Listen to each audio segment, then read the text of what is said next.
and open the floodgate that all may go in.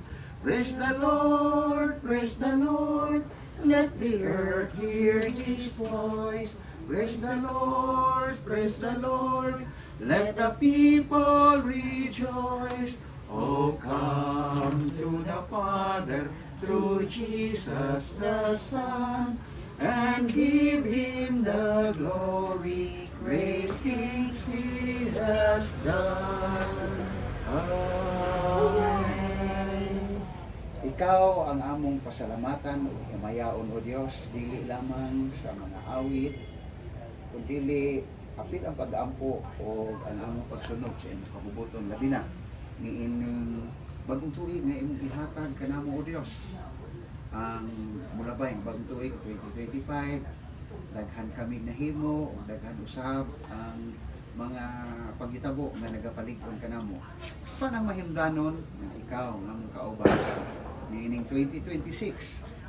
Sa labi na sa panimalay ni Danny o ni Ruth na kauban nila ni Doc Mick o ni Angel, kauban sa duha ka mga kabataan kang balong o kang badong.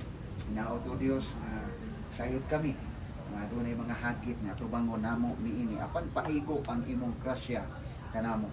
Labi na nga pagpatubo sa duha ka mga bata na ang ilahang kinabuhi dili makawang ang mayong ugma tungod kay sayod kami.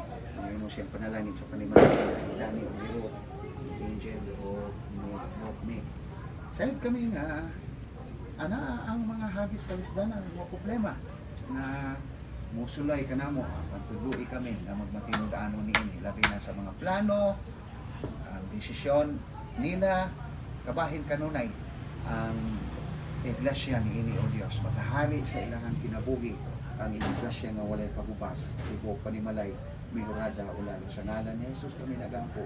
Amen o amen.